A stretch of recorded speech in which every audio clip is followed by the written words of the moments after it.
Salut, bienvenue à l'émission internationale Vue sur le jazz. Je m'appelle Colette Schreiber, Coco pour les intimes. Pour moi, ça jazz du côté Montréal-Québec.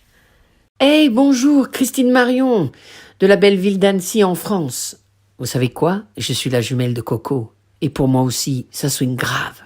Bienvenue à Vue sur le jazz international. Aujourd'hui, on a la chance, l'honneur et le plaisir de recevoir la grande dame du jazz de l'orgue Armand, la chère Rhoda Scott.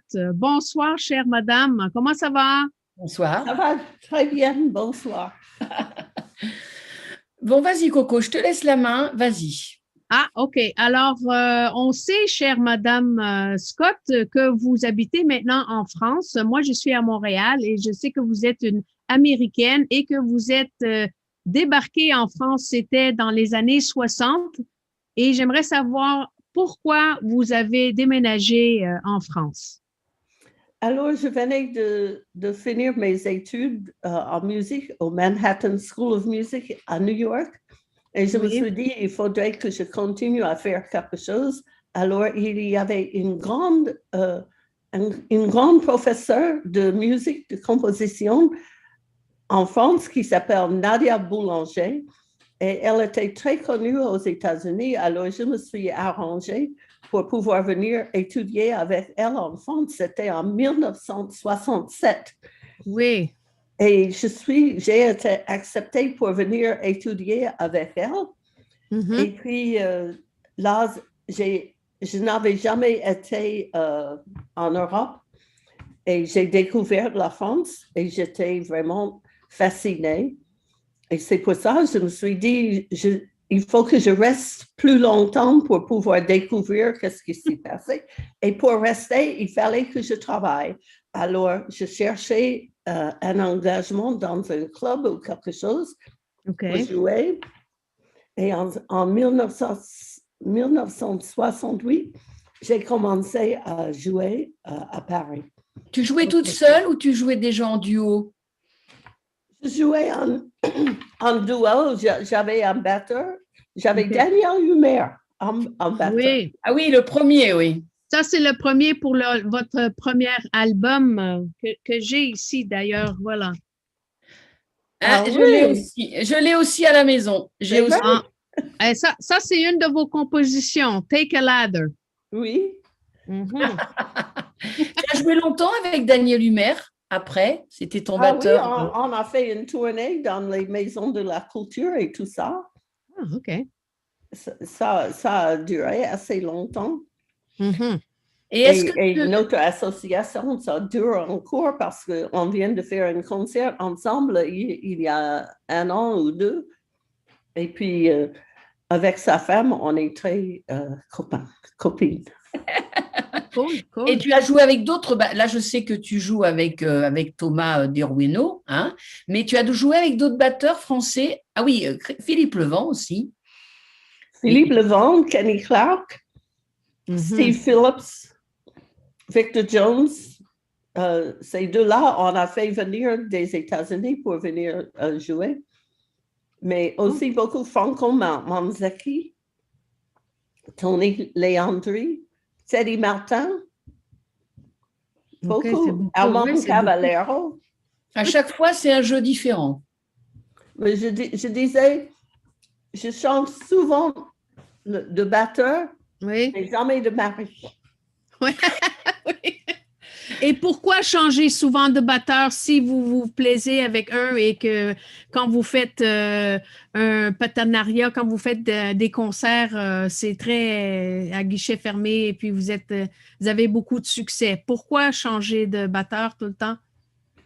Mais je trouve que, parce que moi, j'aime bien la spontanéité. Et une fois qu'un batteur joue avec moi assez longtemps, il est habitué. Même si on s'entend à merveille, il commence à savoir ce que je vais faire. Oui, il perd le pizzazz. Voilà. Il fait la même chose que moi et ça m'énerve. C'est comme un vieux couple. Et je sais aussi que j'ai entendu une interview de toi aussi, parce qu'on a beaucoup regardé tout ce que tu as fait, tes interviews, et j'ai beaucoup aimé quand tu as dit, j'ai pris le batteur parce que comme ça, il n'y avait pas de problème de tonalité. C'est vrai. Avec un batteur, je peux faire ce que je veux. Je n'ai pas besoin de dire dans quelle tonalité. C'est la tonalité que je veux. J'aime bien être autonome. Coco, tu as une question, Coco? Oui, évidemment, on vous connaît dans le jazz, dans le blues. On sait que le gospel aussi, ça fait partie de vous. Est-ce que vous avez fait le classique, par contre? Vous avez étudié ou vous avez joué? J'ai fait des études classiques.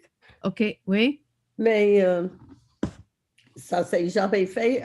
Okay. Je n'avais pas de profil pour faire de la musique classique, mais j'ai étudié de l'orgue classique et parfois je fais des concerts sur les orgues classiques, les orgues à tuyaux. Et ça, c'est dans des églises. Oui, parce que la réponse n'est pas la même au point de vue instrument, les orgues à tuyaux et l'orgue que tu as. La réponse. Oui, c'est très difficile de le faire swinger. Mais ce n'est pas toujours dans les églises, Coco. En Belgique, par exemple, ou en Russie, ce sont dans les salles philharmoniques. Oui, ça c'est vrai. Voilà. Oui, c'est vrai parce qu'à Montréal aussi, on en a une grande comme ça. Ah oui? Oui, et je vous dirais juste un inside comme ça. À l'église de mes parents, ils ont acheté une orgue Casavan et c'est mon père avec un ingénieur qui l'ont installé dans son église. C'est lui qui a tout monté la structure. Oui. Dis-moi, une autre question musicale. Quand il y a une grosse différence avec le piano où ça n'a rien à voir et l'énergie est différente, comment tu ressens ce clavier par rapport à un clavier de piano? Ben, le piano, j'ai toujours pianoté.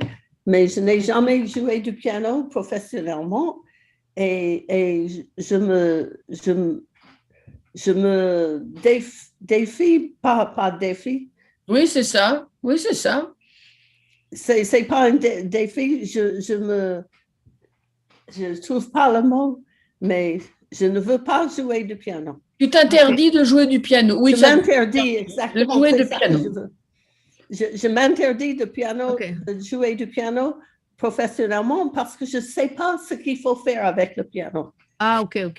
Donc, ce n'est pas au piano que quand vous composez, vous ne vous asseyez pas au piano pour composer des pièces? Du tout.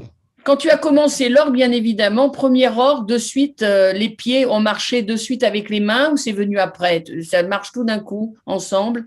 Elle avait 6 ans, les pieds ne touchaient pas l'orgue. C'est seulement debout. OK, c'est ça, oui. Mais ça me permettait de voir ce que c'était le clavier par terre. Oui. Et ça a fait beaucoup de différence. Ça a dû être cute à voir. Je peux m'imaginer. Thomas m'a dit il m'a dit l'admiration qu'il avait pour toi, mais surtout, il m'a dit non, quand je rentre sur scène, je ne sais pas la liste des morceaux. Non, je suis libre. Elle est une femme libre. Oui, on va aller tout de suite dans l'improvisation. Est-ce que c'est pour vous, ça, quand vous faites les concerts, quand vous jouez, ça compte pour beaucoup d'être libre et de pouvoir improviser? Ça compte beaucoup, oui. Mais maintenant, avec le Lady Quartet et les Lady All Stars, nous avons toujours des setlists.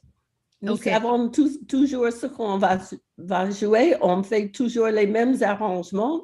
Et il n'y a que l'improvisation avec les solos qui nous libère pour faire quelque chose, pour avoir une imagination. OK, mais en fait, tu joues avec les filles, mais tu as aussi tes concerts en duo où là, tu peux plus te lâcher. Oui, je peux me lâcher, oui. Tu fais les deux. Exactement. J'ai besoin des deux. Depuis le temps que vous tournez avec les filles, ça doit être bien rodé, ça. Hein. Ça doit être formidable maintenant. Il doit y avoir une interaction de folie, quoi. Mais surtout, on forme une équipe vraiment solidaire. On se connaît bien. Et c'est pas comme si je jouais avec seulement un batteur qui sait ce que je vais faire. Avec les filles, on ne sait pas ce qu'on va faire finalement avec les solos. des fois, on se trouve en train de faire une envolée d'imagination tout d'un coup. Et puis, on essaie même à se surprendre et à surprendre les autres parce qu'on est 4 ou bien on est 8. Et puis, ça aide. Vous vous amusez, quoi, là, avec ça. On s'amuse bien. D'ailleurs, avec Lady Quartet, vous avez un album qui s'appelle We Free Queens. Oui. Est-ce que vous allez avoir un autre album? Est-ce que vous comptez faire quelque chose d'autre? Ben oui, Free Queen, c'est notre deuxième CD déjà. Et puis maintenant, nous tournons avec les Lady All Stars. Donc, nous sommes 8 femmes sur scène avec que des morceaux, compositions à nous. Original, oui. Nous venons d'enregistrer et je pense que ça va être sorti. Nous faisons le festival de Ramatuelle cette année. Ah, et c'est ça un va beau faire scoop, notre sortie de CD. de l'album à ce moment-là? Quelles sont les filles qui se sont ajoutées? Moi, j'avais vu Sophie, j'avais vu que 3-4 filles. Il y a des nouvelles filles qui se sont ajoutées.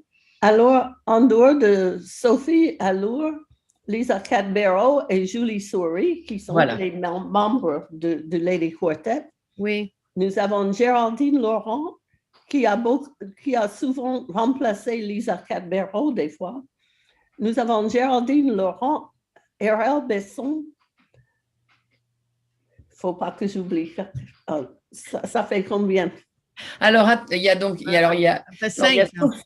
Sophie, RL, après on a dit qui? Géraldine, après on a dit qui? Lisa Cadbero. Oui. Qu'est-ce qu'on a dit encore? Bon, Julie Souris. Julie, oui. Non, mais sur les cuivres, sur les soufflantes. Alors, Géraldine Laurent, R.L. Besson à la trompette, Céline Bonassina. Il y a Céline! Au baryton. J'aime Et une deuxième batteuse, Anne Passio.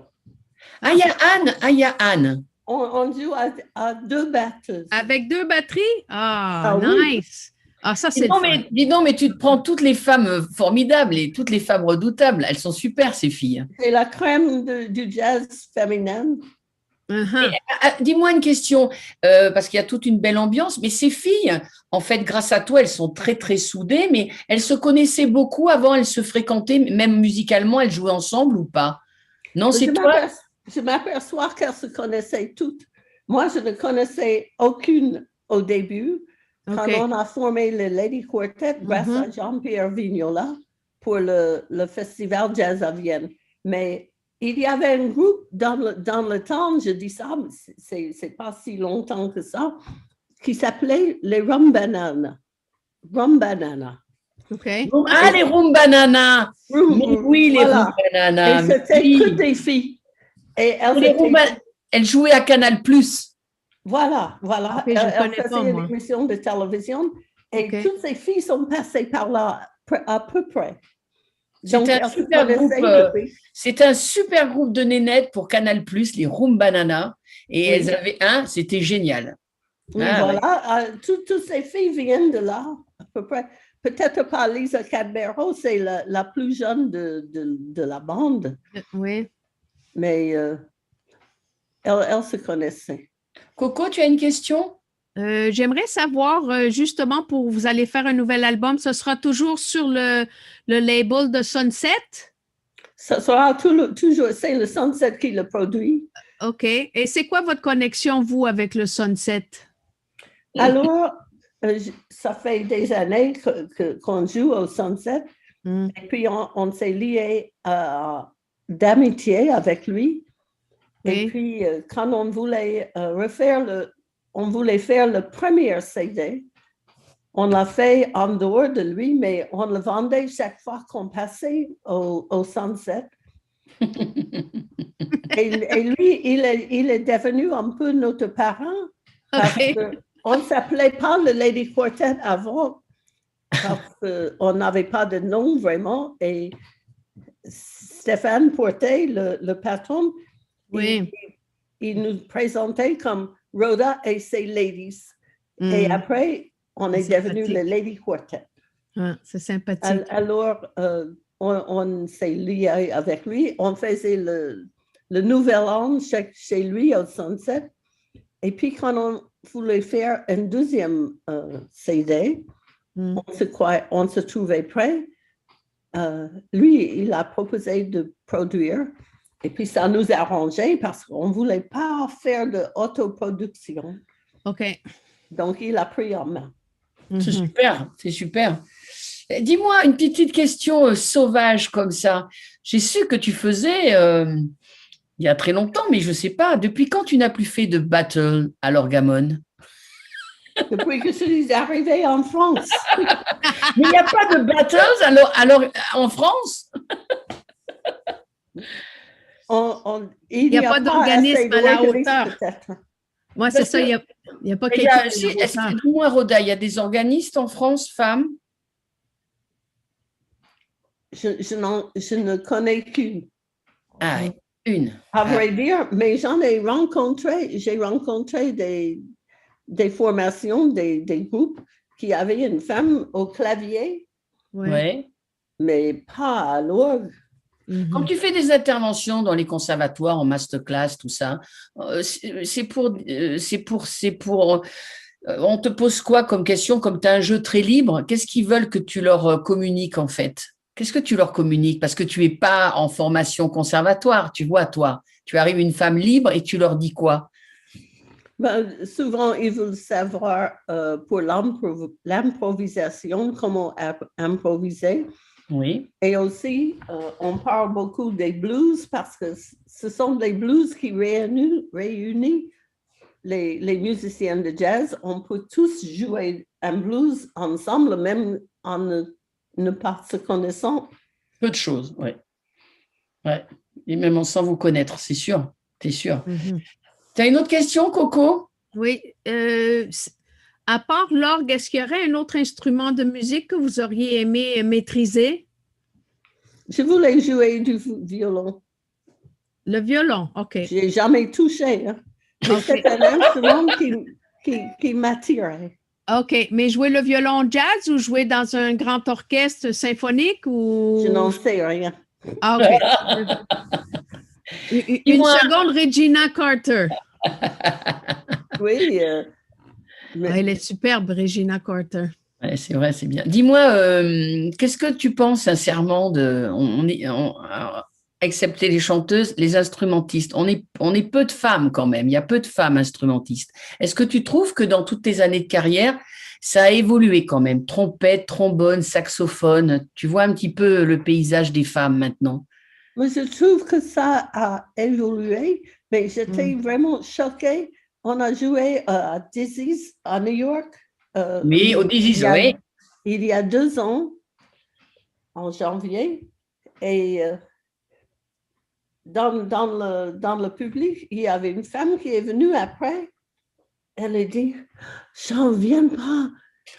Une fille à la batterie, j'ai jamais vu ça. Et je me suis dit, où suis-je?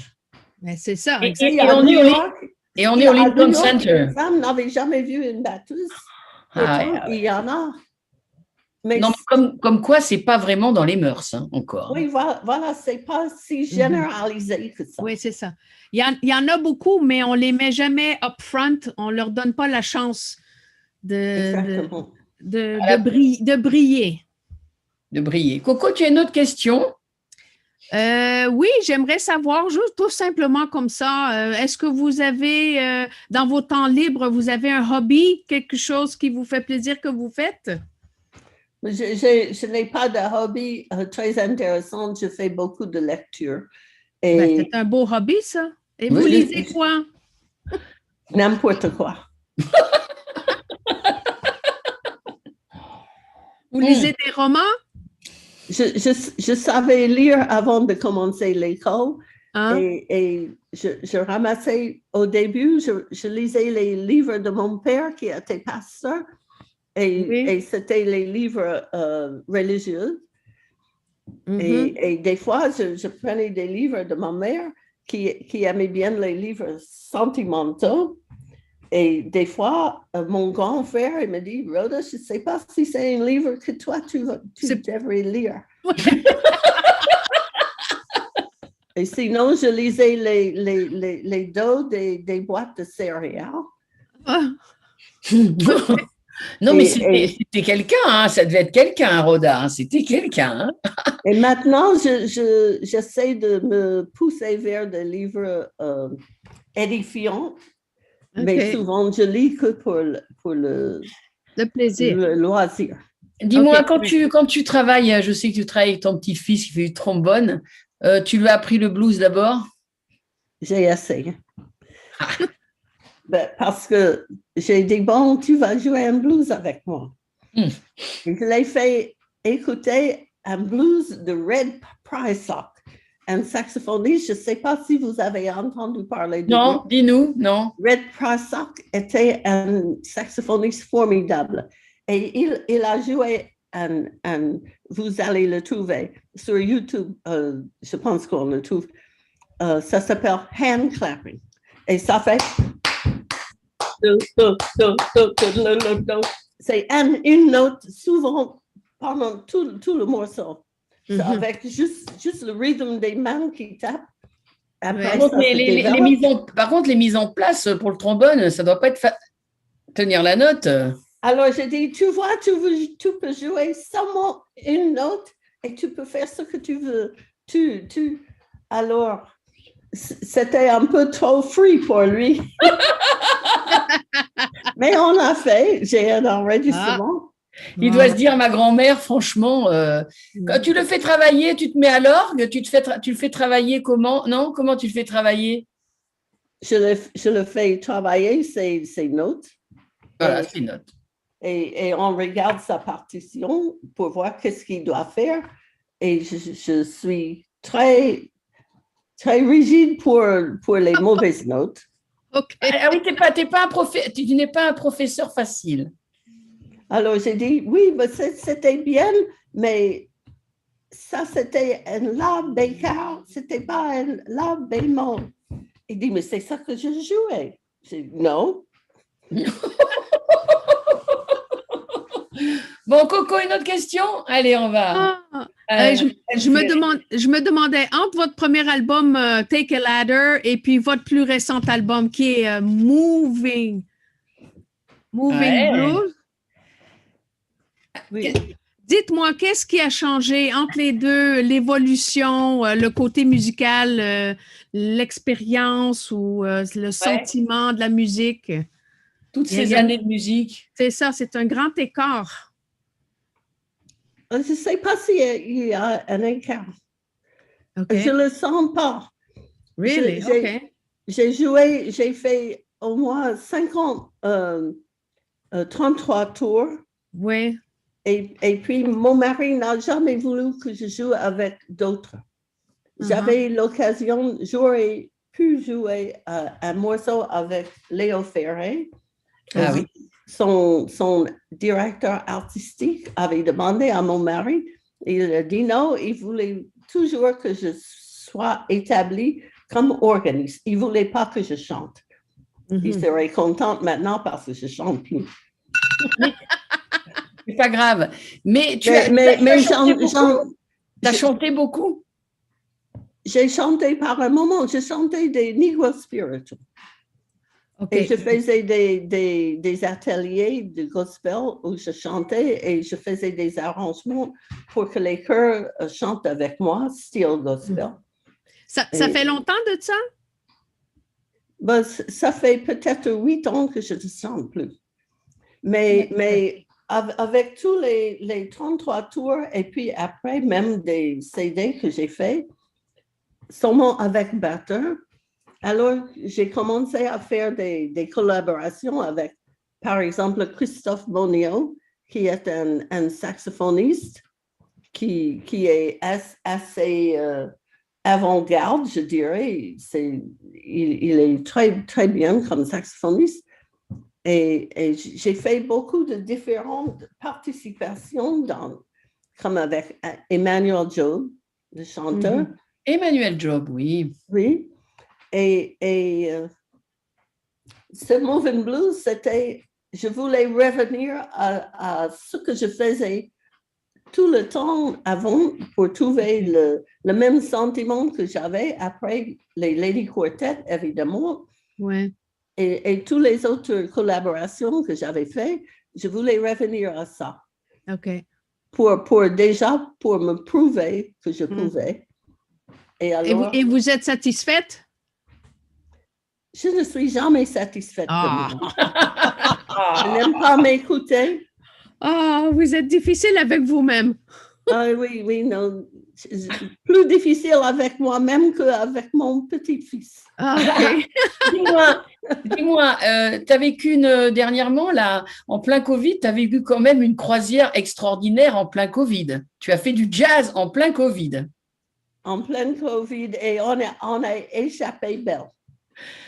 Oh, c'était incroyable, ça, parce qu'ils ont fait une croisière en plein Covid avec 1000 personnes sur un bateau. Wow. Et la croisière qui nous suivait, qui a commencé exactement après nous, ils ont fait 4 jours et puis la croisière a été annulée. Tandis que nous, on a fait 2 semaines. Incroyable. C'est Ouais, incroyable. Vous êtes Et personne de contaminé. Oui, Et évidemment. personne de ouais. contaminé. Ouais. Alors, Coco, tu as une dernière question? Tu as encore quelque chose à poser? Et puis... Qu'est-ce qui s'en vient avec vous, à part du quartet avec les filles? Ben, maintenant, vous êtes devenus 8, mais pour vous, principalement pour vous, vous avez d'autres projets qui s'en viennent? Oui, ben, j'ai un groupe, je dirais. J'ai fait un CD qui s'appelle Rhoda Scott and Friends. OK. Alors, on tourne toujours dans des concerts Oui, avec Philippe Chagne au saxo ténor, c'est ça vos Karl friends, oui. Schlosser, Uh-huh. saxo ténor aussi, et souvent Thomas Durino à la batterie, ou bien Lucien Daubat, je ne l'ai pas cité tout à l'heure, mais il a été mon batteur pendant très longtemps. OK. Et donc, il fait souvent partie de Rhoda Scott and Friends. L'avantage, c'est Rhoda Scott and Friends, je peux avoir tous les friends que je veux. Mhm.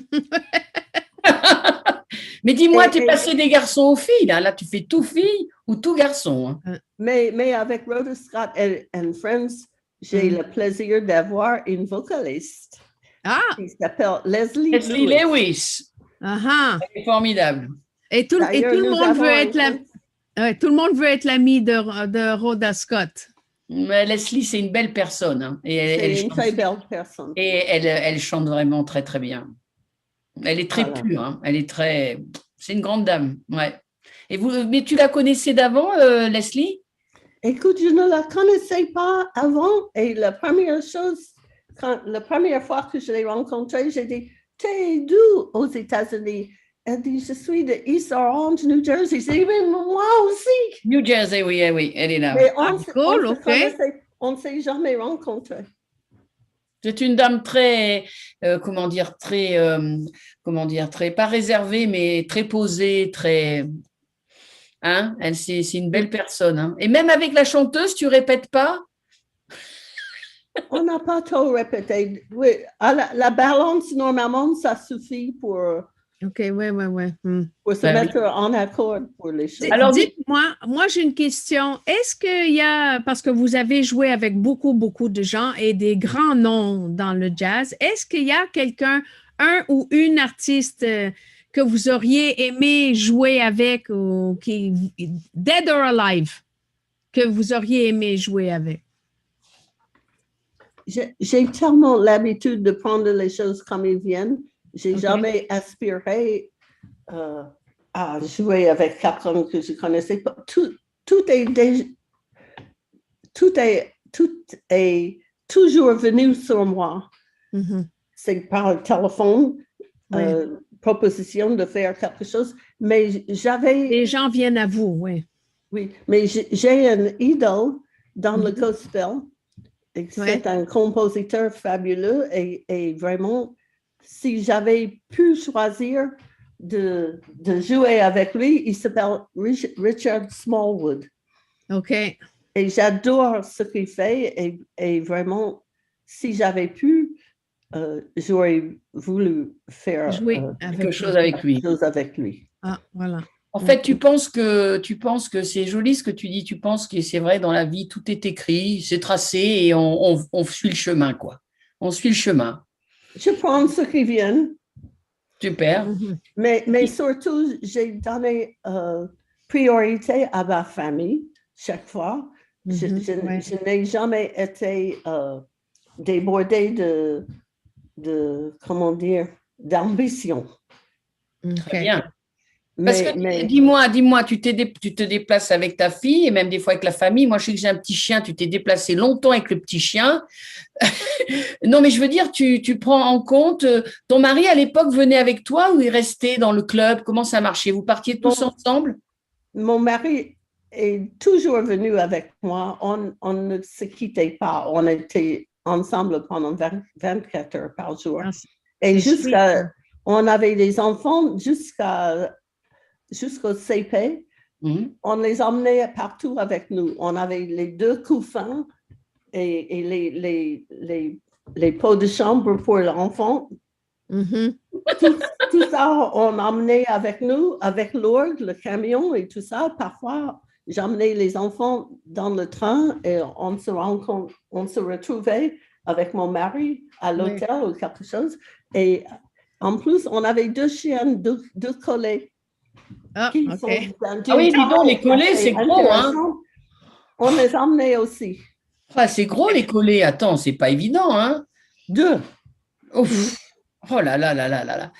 Donc, La parce que grande famille. c'est vrai, Coco, c'est pas très souvent, tu vois, qu'on arrive à garder la famille vraiment. Moi, je me rappelle quand je suis allée, je crois que c'était à Dallas, il y avait Ingrid Jensen et elle venait d'avoir son bébé et elle est allée jouer 2 morceaux. Elle est sortie de la scène, le Big Band, il a fait 2 morceaux. Elle est allée donner le sein et elle était à côté de moi et elle est retournée jouer après avoir donné le sein. C'est compliqué d'être maman, hein? Ah, oui. C'est compliqué. Je m'excuse, j'ai le chat qui veut sortir de la pièce. Et moi, mon petit chien, je l'ai, il n'est pas là. Bon, eh ben, écoute, dis-moi, Rhoda, alors on a tous vécu donc des semaines et des semaines à la maison. Donc, c'est difficile pour tout le monde. Déjà, toi, tu es une femme qui a beaucoup bougé et beaucoup encore. Comment tu as fait là? Tu es allée te promener, tu as lu beaucoup plus parce que ça a dû être difficile quand même, hein, aussi, le confinement, hein. Oui, mais comme je dis, je prends ce qui vient et maintenant je reste à la maison. Ça me faisait tout drôle d'aller à Evian. J'ai dit à Eugénie, on va prendre le train. Mais ça faisait combien de temps que tu n'avais pas joué? C'était depuis Brest, je pense au mois de mai, le 10 mai. OK, wow. Ah oui, d'accord. Et avant ça, c'était la croisière, inespérée. Oh là là. Donc là, on t'a recontacté quand même pour des choses quand même cet été. Ça rentre, oui. Oui, ça a recommencé. Comme je dis, il y a le festival de Ramatuelle. Ouais. Bon, c'est en plein air, donc ça va. Oui. et j'ai une collaboration à faire avec Emmanuel Bex. Ah, elle aime beaucoup, elle aime aussi, mais elle aime beaucoup. Saxophones. Ah, tu aimes bien, hein, Emmanuel Bex? oui. Nice. Ah, c'est cool ça, c'est cool. Bon, ben écoute, voilà. Alors écoute, on a cette émission qu'on diffuse voilà, sur les réseaux et puis Coco aussi, elle fait sur Québec, Canada. Et on est quand même des militantes pour les femmes. Alors on va recevoir pas mal de femmes. Et Coco m'a dit, j'aimerais beaucoup, elle est en France, Rhoda Scott. J'ai dit, bah écoute, ouais, quoi. J'ai pensé la même chose que toi. Voilà, donc on est contente d'avoir pu avoir cette entrevue avec Rhoda. Oui, moi je suis très heureuse d'avoir pu avoir ce moment-là avec vous. Oui, vraiment, vous êtes très généreuse de votre temps. Merci beaucoup, chère Rhoda. Alors, Vraiment. Rhoda, c'est quelqu'un qui est aussi très, très comique. Donc, j'ai eu la chance de la voir à la maison. Et donc, elle est arrivée comme ça et elle m'a dit, tu as des belles lunettes, mais je suis désolée, moi aussi, j'ai des belles lunettes. Et je suis arrivée, elle me les a données. Ah, c'est un beau cadeau. C'est un beau cadeau. N'oublie pas que moi aussi, je suis Rhoda C'était Scott. toi l'inspiration. mais vraiment, c'est très sympa de vous rencontrer comme ça, toutes les deux. Et, Oui. Parce que tu vois, ce qui est sympa, comme on dit, on est vraiment jumelles. On est le même genre de nana. Bon, moi, je chante. Coco, elle a une grosse culture du jazz. Elle écoute du jazz tout le temps. On est de 2 continents différents. On est 2 animatrices, 2 programmatrices, parce que Coco, Ouais. elle programme aussi avec le festival de Rimouski. Elle me dit, on n'a jamais eu Rhoda Scott. j'ai joué à Montréal À Montréal, oui. avec, je pense, avec Houston Person. Je ne me souviens pas. J'ai Ok. beaucoup joué avec Houston Person. Wow. Euh, Nice, oui. Mais on a joué Vous dans un connaissez. club de jazz qui s'appelle Upstairs, mais c'était Oui. en bas. Le Ah, Upstairs Jazz Bar Egg Hill. Oui, ça, c'est Ah oui. Joël. Ah oui, Oui, oui. c'est un gentil monsieur oui, qui a ce Ah bar. oui, oui. Je ne sais même pas si nous, on est allé jouer au Diaz 11 et on est allé upstairs. Je ne sais même pas si tu dois être en photo si on ne t'a pas vu là-bas. C'est un beau club à Montréal. Hein. Oui. Ah oui, C'est un beau club. oui, c'était bien. Bon, ben écoute, Rhoda, moi, je vais te faire un gros bisou. Mhm. Ben, Et aussi. puis, voilà. Non, il ne faut pas faire de bisous. Non. Non, mais là, on peut. Ah. Avec le coude. Ok. De toute façon, on arrête l'enregistrement et on fait toujours un petit bisou après. Coco, voilà. Oui. Oui. Ben, merci beaucoup, Rhoda. On reste là, on va chatter un petit peu après, mais j'aimerais vous remercier vraiment d'avoir pris votre temps pour nous ici à Vue sur le jazz international. C'est mon Merci. plaisir. Au revoir, Rhoda. Au revoir. Ciao.